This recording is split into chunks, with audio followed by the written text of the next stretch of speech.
Dakwaan bahawa Kementerian Alam Sekitar dan Air KASA dalam proses untuk menganugerahkan projek rancangan Tempatan Banjir Sungai Langat 2 ketika ditadbir oleh kerajaan sementara atau caretaker tidak berbangkit dan hanya bersifat persepsi.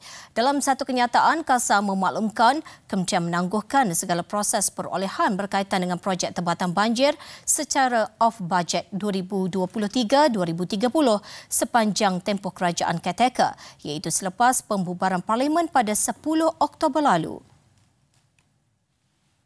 Penangguhan proses perolehan itu termasuk pengeluaran surat niat LOI, surat pelawaan, surat setuju terima dan sebarang bentuk rundingan dengan pihak kontraktor atau perunding serta kerja rancangan Tempatan Banjir Sungai Langat. Langkah berkenaan jelasnya selaras mesyuarat khas Ketua Setiausaha Kementerian dan Ketua Perkhidmatan pada 11 Oktober lalu, surat Pakeliling Kementerian Keuangan bertarikh 18 Oktober lalu dan garis panduan peranan dan fungsi kerajaan caretaker yang diluluskan oleh Jemaah Menteri pada 7 Oktober lalu. Garis panduan itu antara lain menetapkan apa-apa komitmen kontraktual atau aku janji perlu dielakkan termasuk apa-apa rundingan atau aku janji baharu yang boleh mengikat dan membebankan serta memberi implikasi keuangan kepada kerajaan baharu. Sebelum ini, Timbalan Presiden PKR Rafizi Ramli menuntut penjelasan Menteri Alam Sekitar dan Air Datuk Seri Tuan Ibrahim Tuan Man berhubung dakwaan status projek kerja-kerja rancangan Tempatan Banjir Sungai Langat 2 bernilai RM2 bilion yang didakwa dalam proses mendapat kelulusan. Bila mendakwa KASA dalam proses untuk menganugerahkan projek secara rundingan terus kepada kontraktor sedangkan ia tidak boleh dibuat oleh kerajaan sementara.